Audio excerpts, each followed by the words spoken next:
नमस्कार दोस्तों, आज की इस वीडियो में हम क्लास 12th के हिंदी अंतरा की कहानी शेर, पहचान, चार हाथ और साझा को समझेंगे तथा इसके महत्वपूर्ण क्वेश्चन आंसर को डिस्कस करेंगे। तो चलिए बिना देर के अपनी वीडियो को शुरू करते हैं।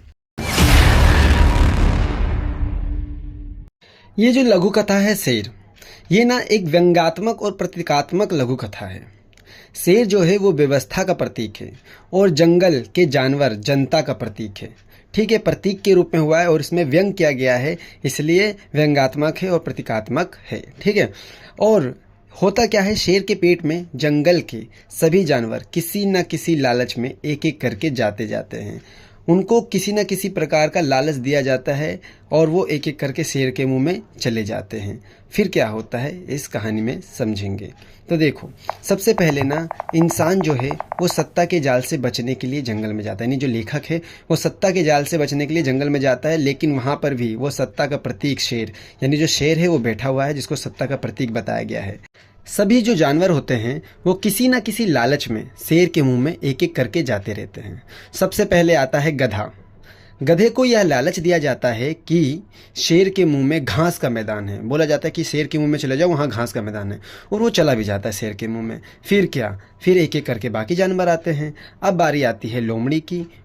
तो लोमड़ी को ना यह बोला गया कि शेर के मुंह में चले जाओ, शेर के मुंह में रोजगार का दफ्तर है। फिर कुत्ता आता है।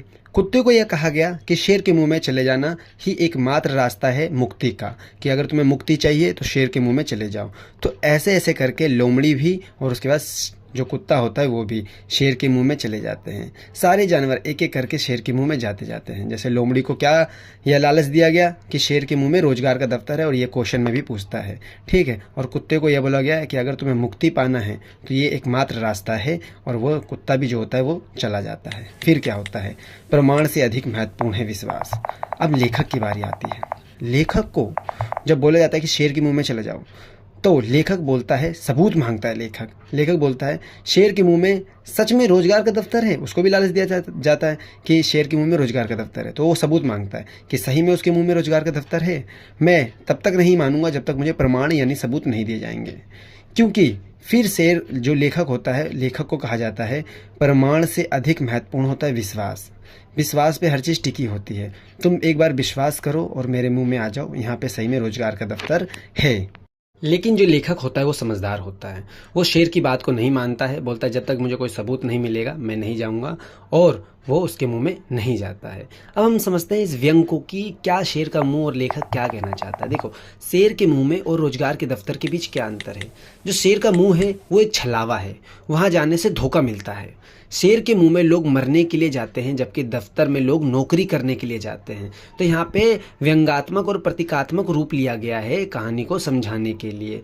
तो ये भी पेपर में पूछता है कि शेर के मुंह और रोजगार के दफ्तर के बीच में क्या अंतर है। तो आप बताओगे शेर का मुंह मात्र एक छलावा है, वहाँ जाने से धोखा मिलता है, और शेर के मुंह में लोग मरने के लिए जाते हैं, जबकि दफ्तर में लोग नौकरी पाने के लिए जाते हैं। और लेखक उसके मुंह में जाने से साफ मना कर देता है और वो बोलता है ये एक छलावा है, और उसके मुंह में जाने से साफ इनकार कर देता है। तो इस लघु कथा के माध्यम से ना लेखक ने उन पूंजीपतियों पर कड़ा व्यंग किया है जिनकी नज़र किसानों की जमीन पर लगी रहती है, और वो किसी न किसी तरह से इनकी ज़मीन और फसल को हड़पने में लगे रहते हैं। तो अब समझते हैं इस चैप्टर में होता क्या है। तो देखो, किसान की ना परेशानी थी कि किसान को ना खेती की हर बारीकी का मालूम था, वह खेती करना जानता था, लेकिन फिर भी उसे डरा दिए जाने के कारण वह अकेले खेती करने से डर रहा था कि वो अकेले खेती करेगा तो कुछ ना कुछ नुकसान हो जाएगा। फिर हाथी आता है और हाथी ने आकर कहा कि वह उसके साथ साझा कर ले। देखो, साझा क्या होता है, एक तरह की हिस्सेदारी, कि दोनों मिलके करेंगे, या फिर तुम कुछ काम करोगे मैं कुछ काम करूंगा, बाद में हम फसल का बंटवारा कर लेंगे। तो हाथी आके उसे ये ऑफर देता है, लेकिन किसान ने कहा कि सांझे में उसका गुजारा होगा ही नहीं। वह अकेले है वह खेती कर पा नहीं रहा, और साझा किसी के साथ करना चाहता नहीं, इसलिए उसने निर्णय लिया कि वह खेती करेगा ही नहीं। लेकिन फिर क्या होता है, फिर हाथी आता है। हाथी ने उसे अच्छे से पट्टी पढ़ाई, उसे कहा कि उसके साथ साझा करने से उसका बहुत ही फ़ायदा होगा। जो छोटे मोटे जंगल के जानवर हैं वो भी उसकी फसल को नुकसान नहीं पहुंचाएंगे। जंगल के वह सभी जानवरों को कंट्रोल में कर लेगा और उसकी फसल अच्छी होगी। इस तरह फुसलाने के बाद जो किसान है वो उसके साथ साझा करने के लिए तैयार हो जाता है। फिर किसान फसल उगाता है, मेहनत करता है, और हाथी ना जाके पूरे जंगल में ढिंढोरा पीट देता है कि मैंने किसान के साथ साझा किया है, उसकी फसल को कोई भी जानवर नुकसान नहीं पहुंचाएगा। ऐसे हाथी सारे जानवरों को धमका देता है और फिर किसान अपनी फसल को तैयार करके उसके पकने का इंतज़ार करता है।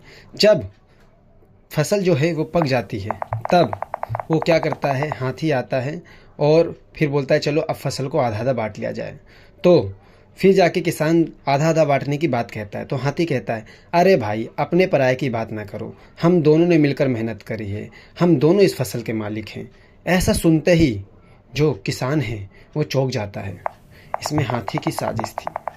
किसान की और कुछ कहने से पहले ही हाथी क्या करता है, गन्ने को आधा मुंह में डाल लेता है, जैसे आप चित्र में देख सकते हैं, और आधा किसान के मुंह में डालता है। बोलो लो, मैं यहाँ से आधा खा रहा हूँ, तुम भी आधा खाना शुरू करो। और वो जल्दी जल्दी गन्ने को खाना शुरू करता है। और किसान इससे पहले कुछ समझ पाता, किसान का जो मुंह होता है वो हाथी के मुंह में जाने वाला होता है और वो गन्ने को छोड़ देता है। इस तरह पूरा गन्ना कौन खा जाता है, हाथी खा जाता है। और फिर एक एक करके सारे गन्ने के साथ यही होता है। किसान के हाथ में अंत में कुछ नहीं आता है और सारे गन्ने को कौन खा जाता है, हाथी खा जाता है। और अंत में किसान उसके साथ साझा करने से पछताता है कि मैंने इसके साथ साझा करा है क्यों। हाथी ने कुछ मेहनत नहीं किया, लेकिन तभी भी किसान की सारी फसल को वो खा गया और इस तरह किसान पछताने लगता है। यहाँ पे जो हाथी है ना वो जमींदार का प्रतीक है। गांव में बड़े बड़े जो जमींदार हैं ना वो ऐसे ही करते हैं, छोटे छोटे किसानों के साथ साझा करते हैं, हर प्रकार से उनका शोषण करते हैं और अंत में जो किसान होते हैं उनको कुछ नहीं मिलता और जमींदार और जो साहूकार होते हैं वो सारी चीज़ खा जाते हैं, और बड़े बड़े भूस्वामी भी। तो ये तो था चैप्टर। अब हम समझते हैं इसके इंपॉर्टेंट क्वेश्चन को। तो देखो, इसमें पहला इंपॉर्टेंट क्वेश्चन है, सांझे की खेती के बारे में हाथी ने किसान को क्या बताया था। दूसरा क्वेश्चन, हाथी ने खेती की रख रखवाली के लिए क्या घोषणा करी थी जंगल में। और तीसरा क्वेश्चन, आधी आधी फसल हाथी ने किस प्रकार विभाजित की, यानी बांटी दोनों में। ये 3 क्वेश्चन बहुत ही इंपॉर्टेंट है। सबसे पहले हम समझते हैं इस पार्ट के इंट्रोडक्शन को। तो देखो, यह लघु कथा ना पूंजीवादियों द्वारा मजदूरों के शोषण को उजागर करता है कि किस प्रकार जो पूंजीपति हैं वो अपने फायदे के लिए मजदूरों का शोषण करते आ रहे हैं। वो हर तरीका अपनाते हैं जिससे उनको मुनाफा हो और वो मजदूरों का शोषण कर सके। इसे इस कहानी के, इस लघु कथा के माध्यम से इसी चैप्टर में समझाया गया है। अब हम बढ़ते हैं अपने कहानी की ओर। तो कहानी में होता क्या है, एक मिल मालिक होता है। वो मिल मालिक ना अपना मुनाफा बढ़ाने के बारे में सोचता है कि किस तरह मैं अपना मुनाफा बढ़ा दूं। तो वो सोचता है अगर मजदूरों के 4 हाथ लग जाए तो वो काम ज़्यादा करेंगे, जिससे उसको मुनाफा भी अपने आप बढ़ जाएगा। तो मिल मालिक क्या करता है, बड़े वैज्ञानिकों को ना अच्छी कीमत पर रखता है और उसको कहता है कि जल्दी से जो मजदूर हैं उनके 2 हाथ और लगा दो, उनके 4 हाथ कर दो। अब जैसे वो ये कहता है तो वैज्ञानिक अपने काम पे लग जाते हैं और वो सोचने लगते हैं कि किस तरह मजदूरों के 4 हाथ को लगाया जाए।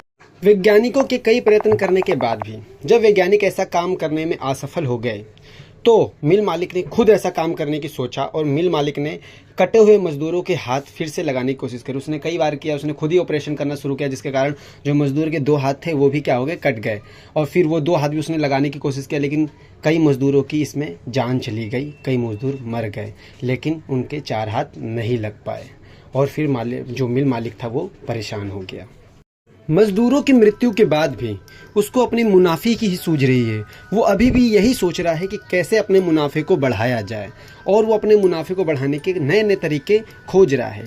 फिर ना उसके दिमाग में अचानक से ख्याल आता है कि क्यों ना हम क्या करें कि मजदूरों की सैलरी आधा कर देते हैं और उसी सैलरी पे एक और मजदूर को रख लेते हैं, और उसी सैलरी पे फिर 2 मजदूर हम काम पे रख सकते हैं, जिससे उसी सैलरी में 2 मजदूर आ जाएंगे और अपने आप ऑटोमेटिक 4 हाथ हो जाएंगे। और वो फिर वैसे ही करता है और वो उसी जो होता है मजदूर होते हैं उनकी सैलरी को आधी कर देता है और उतनी ही सैलरी पे 2 मजदूरों को रख लेता है। मजदूरों का शोषण, देखो पूंजीपति अपने लाभ के लिए ना मजदूरों का शोषण करते हैं, कई बार उनके स्वाभिमान को भी ठेस पहुंचाते हैं, लेकिन वो बेचारे मजबूर होते हैं, उनको अपना घर चलाना होता है, इसलिए वो चुप रहते हैं।